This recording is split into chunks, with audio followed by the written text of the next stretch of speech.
God, this is a rush. I have to put it somewhere before it's gone again. I'm going to tell you a secret. You have to keep this one to yourself, okay? It's not that big a secret, and it doesn't matter who in the universe knows it, but you can't openly talk about it if you like, existing. Okay, here it is. Energy is the core of all things in the universe. Once you break down matter to the smallest components, you'll eventually find that mass is nothing more than locally entangled energy. This is the foundation of the universe. Some people have surmised that your universe is a virtual or holographic universe. Well, they're sort of right. Energy is the fundamental zero unit of the universe. Think of it like a bit in a computer. It is or it isn't. Put enough bits together and you have an atom. Put enough atoms together in the right order and you have a universe. Following me so far? Be me, mechanical engineer with aspirations to become a particle physicist.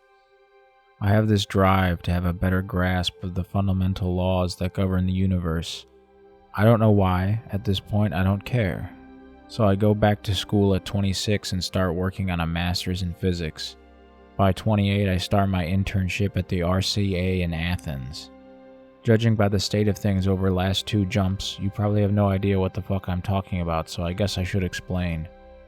The University of Athens tried to attract some investors a while back when Greece was struggling financially, and the LHC was getting a lot of press. They had this harebrained idea of adding a particle accelerator to their science department.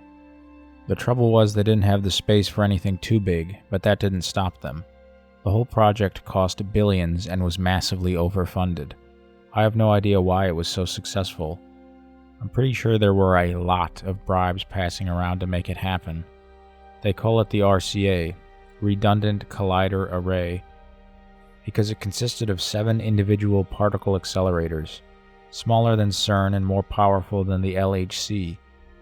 Each accelerator was heavily shielded and could run an independent experiment, enabling the university to multitask physics. It was a win for everyone. 10 years later, the damn thing was operational. So what happened? We built a kinetic vacuum. So a year into its operational life, some brilliant professor at the RCA had the idea to try to cross the streams. I know, this sounds like something straight out of Ghost Catchers, but I swear it's real. The objective of the experiment was to try to generate a null energy field using the stage 1 accelerators from 6 of the 7 rings. The principle of the idea is like creating a vacuum with focused jets of air. Take that idea and do it with light. No one thought it would work, much less affect a space so large. They built a bypass system that delivered the particle streams into a central chamber and ran the streams past each other in succession.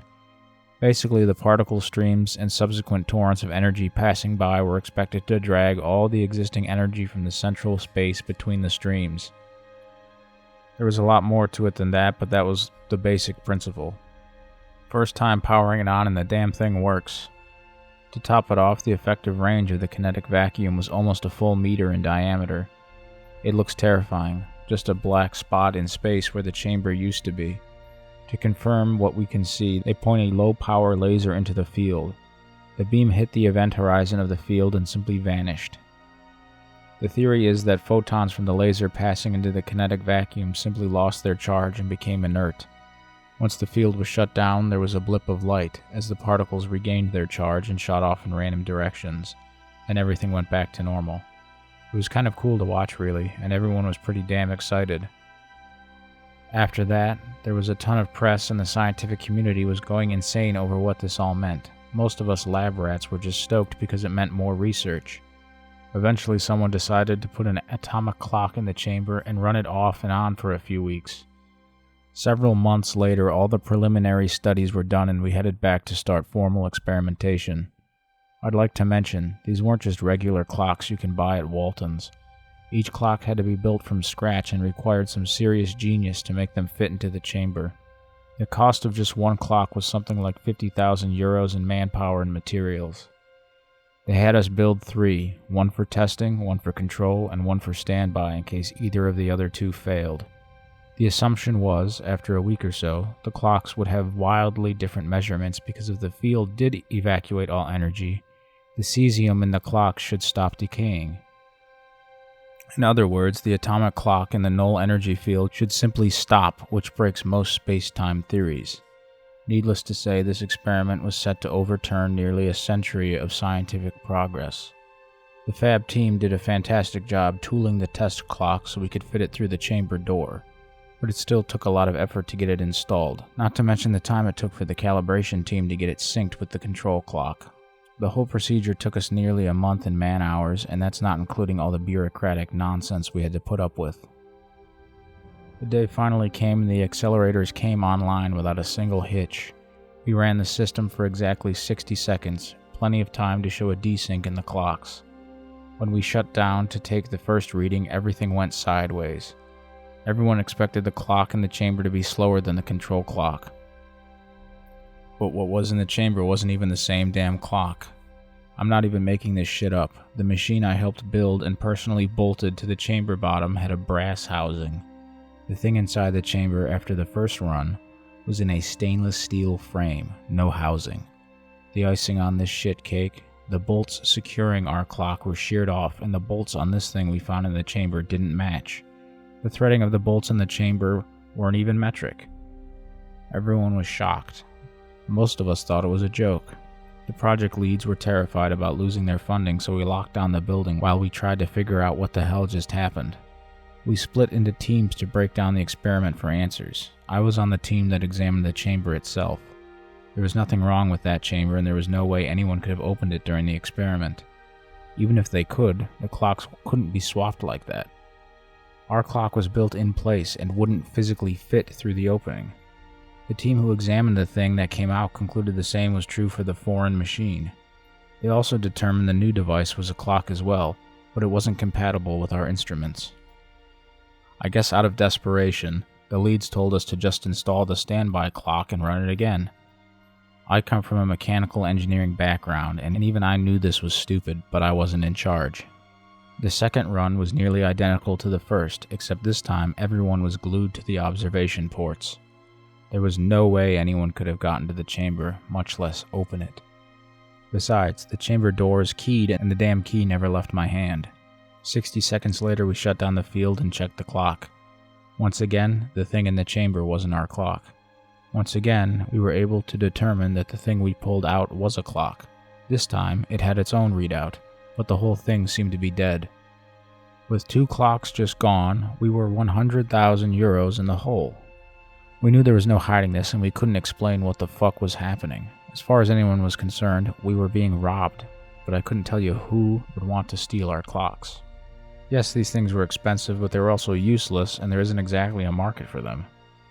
Without the interface equipment, you couldn't take a reading, and frankly, it'd be a lot easier to just dial into the MSIT system. The only thing about our clocks that made them special was they were built to fit inside a 1-meter diameter spherical chamber. After a day of chasing our tails, the project manager went to the site director. Of course, as crazy as this all sounded, he was skeptical and came to the chamber to see for himself. He told us to rerun the experiment with one of the foreign clocks. As instructed, we stuffed the first clock back into the chamber and fired up the accelerators. To be honest, none of us gave a fuck about that piece of shit. We just rammed it in as best we could. Didn't even bother bolting it down. After only a few seconds, the director had us shut down and open the chamber. Just like before, the thing in that chamber was definitely not the thing we put in there. After that, we knew we were in serious trouble. We ran that experiment a dozen times that day, and every time the chamber contents changed. Sometimes we didn't even bother removing the clock from the chamber. Just stopped and restarted the particle streams a few times, taking pictures of the contents between pulses. Every time, the contents of the chamber changed. The only thing consistent was that every device was some sort of tool for timekeeping. Some were intimidatingly complicated, others were ridiculously simple. One was a fucking Scooby-Doo wristwatch. Then someone had the brilliant idea to put a camera in. I gotta say, it's pretty fucking crazy to secure a 1,000 euro Mitsubishi Duo 290 into a confined chamber with only one door, and 10 minutes later pull out a shit-tier D850. To add insult to injury, the camera that came out used a card format none of us recognized, and the thing was DOA, so unless the techs could figure something out, we had nothing to show for the exchange. We ran the experiment hundreds more times over the next few weeks. The project leads were trying to figure out a pattern, or at least try to wrap their heads around what we were seeing. The less intelligent of us, myself included, had a few theories, including interdimensional travel, time travel, and things like that, but none of us knew what the fuck was going on in the chamber. We tried putting notes with questions in, got back notes with slightly different questions. One note came out asking us to return the wristwatch. It was my handwriting. Then we started throwing random shit in the chamber. A pen became a paperclip. A stapler became a key that worked on the building entrance. A box of tissues became a cage full of lab rats. A few times we left the chamber empty, and every time we opened it, there was nothing in it, so we assumed that the exchange required the presence of something to actually exchange. At one point, the director suggested putting a person in the machine. After all, we got back live and healthy mice, so why not? Well, none of us were brave enough, and it's not like the director could fire us at this point. Bear in mind, we've told no one off campus about this. Who would have believed us? Even the project leads were convinced this was all a hoax, and they were fucking running it. About a week later, with pressure from the scientific community, the director had no choice but to release our research. It was a complete disaster. The next few months were hell for everyone involved. There were investigations by numerous agencies. We were accused of forging our research and even accused of making up the initial findings from the first experiment.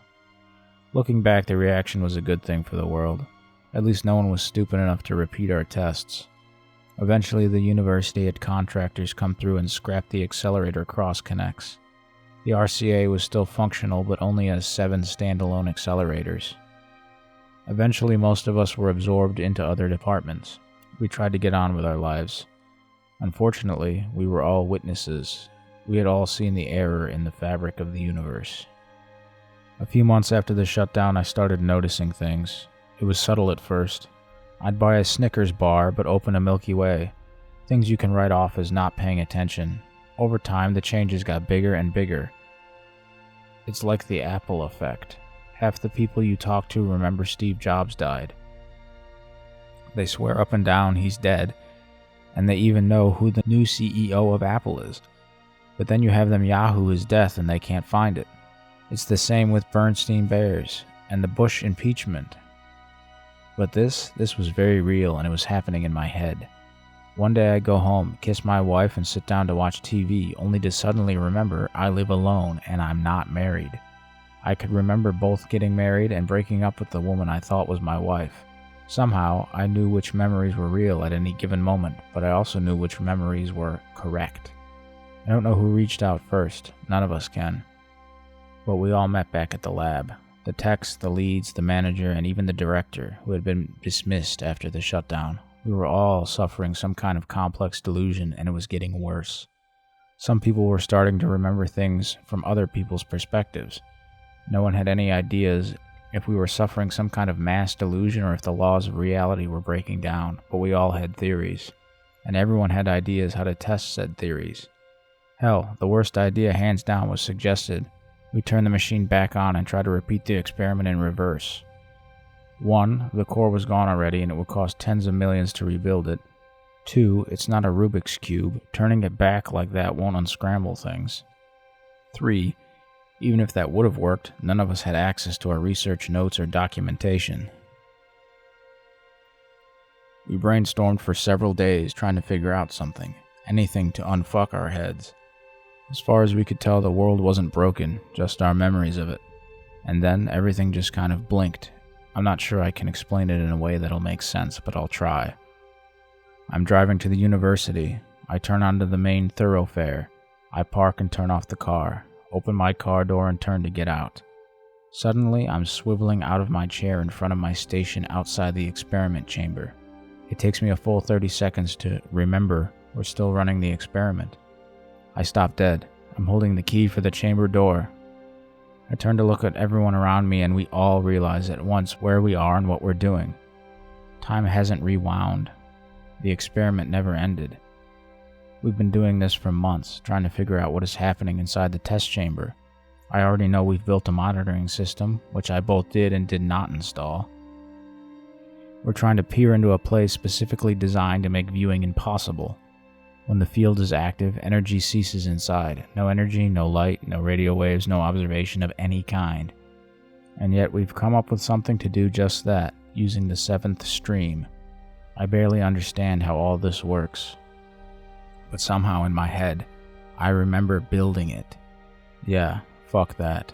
I've watched enough War Trek to know where this is going. I dropped the key and turned to walk out. I'm not playing this fucking game anymore. Just as I opened the door to leave, I realized I just turned the chamber key to sealing the chamber. What the fuck? Nope, no, just fucking no. I quickly unlock the chamber, hurl the key away, and turn to run out. As I turn, I'm suddenly standing back at the chamber door. I'm still holding the key. The cover is already sealed. I just sealed it. Oh shit. No matter what I do, I'm stuck, right here. Trying to understand what? An empty chamber? There is nothing about this chamber that's unique. I mean, for fuck's sake, anyone could build this thing with a truckload of money and a little rudimentary understanding of physics. This thing should not act like this. And then it hits me. It's not the chamber. It's our awareness of reality. Like a bug in a video game that gives the player access to the console OS. The chamber is merely the tool we use to tap into an error in reality. Eventually, I notice my fellow researchers are doing the same thing. We've been trapped here for years now, performing the same set of procedures over and over and over. We're all unconsciously preparing to start the accelerators. At the last second, we come to our senses and stop. Somehow we all know as long as we don't actually start the experiment, we'll continue to exist. I guess we have to do it willingly. That means we're stuck here repeating the startup sequence forever. We're all just praying no one makes it all the way to completion. We've been cordoned off from the rest of reality. Now we have to share this awareness. Our universe is a figment, a hologram, a program, and the user has been made aware of us. I hope this message makes it through. It's the only place I can remember that seems to exist across all realities now. Just try to remember, the experiment can't continue if the subjects are aware of it. The researchers don't know you are aware if you don't show your awareness. Try to ignore the errors.